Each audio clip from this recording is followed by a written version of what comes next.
Bonjour, je m'appelle Laure Ducot, je suis l'autrice du livre « Les frites viennent des patates » dans les coulisses de notre alimentation et de l'agro-industrie. Donc, je suis ingénieure forestière de formation et j'ai travaillé depuis 10 ans dans les ONG environnementales. Donc, j'ai travaillé pour l'association Bloom sur la question de pêche en eau profonde et de pêche industrielle, et puis pour Greenpeace sur les enjeux d'alimentation, d'agriculture et d'industrialisation de l'élevage. Les frites viennent des patates, certains diront que ça va mieux en le disant. En réalité, cette phrase m'a interpellée parce qu'il y a une étude qui a été faite par des médecins et par la région PACA en 2013 auprès de plus de 900 enfants qui avaient entre 8 et 12 ans et qui ont été interrogés sur leur rapport à l'alimentation. Et en fait, l'étude a montré qu'un quart des enfants ne savaient pas que les frites venaient des patates.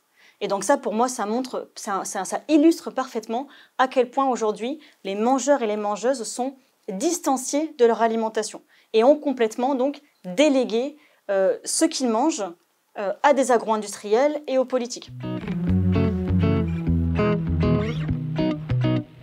Donc, ce livre est découpé en 3 chapitres. Dans le premier chapitre, je réponds aux nombreuses questions que l'on m'a posées pendant des années. Est-ce qu'on peut faire confiance au bio? À quel label en général on peut faire confiance? Manger bien est-il réservé aux plus riches? Pourquoi est-ce qu'il y a autant de tensions sur la question de la viande et sur la question de l'élevage, qui sont pourtant extrêmement importants quand on parle de changement climatique et d'effondrement de la biodiversité? Et ensuite, j'emmène dans le deuxième chapitre le lecteur ou la lectrice sous l'assiette, c'est-à-dire dans les coulisses de notre alimentation. Et j'explique comment s'est structurée l'agro-industrie, comment pendant 50, 70 ans, l'État, main dans la main avec les agro-industriels, a mis en place des politiques qui industrialisent l'agriculture, qui soutiennent une transformation de nos modèles agricoles vers des modèles beaucoup plus intensifs. Et donc ça pose un grave problème, ça pose des problèmes en termes de santé, en termes d'écologie, mais en tout premier lieu, ça pose un problème pour les agriculteurs et les éleveurs, qui se retrouvent la corde au cou, qui se retrouvent endettés et donc coincés dans des modèles absolument délétères pour tout le monde. Et donc j'explique à quel point finalement l'État est responsable de ces politiques-là et comment est-ce que des acteurs comme les coopératives sont devenus des géantes de l'agro-industrie, comment la grande distribution met la pression sur les plus petits éleveurs ou sur les plus petits agriculteurs. En fait, je montre aussi à quel point notre système, notre modèle agroalimentaire actuel est profondément patriarcal, colonial et capitaliste. Et ça, on ne le dit jamais assez. Aujourd'hui, ce qu'on mange a un impact dramatique sur des populations, sur des peuples et sur des écosystèmes à l'autre bout de la planète, à cause de ce qu'on importe et à cause de ce qu'on exporte.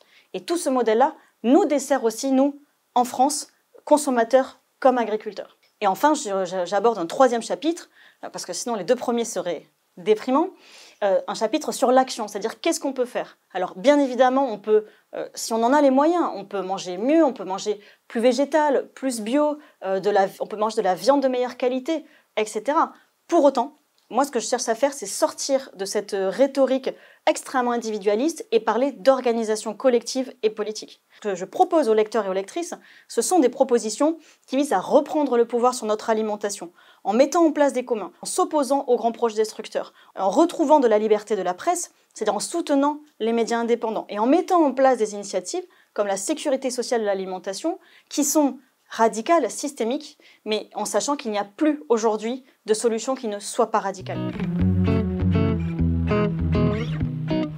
Au fur et à mesure que l'agriculture s'est industrialisée, notre alimentation aussi s'est industrialisée. Alors ça ne s'est pas fait tout seul, ce sont des entreprises, des multinationales qui ont créé des processus de fabrication, des procédés qui ont peu à peu dénaturé totalement les aliments. Et aujourd'hui, on retrouve dans les étals des produits transformés, voire ultra transformés, bourrés d'additifs, extrêmement nocifs pour la santé, avec des perturbateurs endocriniens pour certains, remplis aussi de gras, de sucre, de sel, et tous ces éléments-là, lorsqu'on en consomme trop, c'est une question bien sûr de proportion, mais lorsqu'on en consomme trop, c'est délétère pour la santé.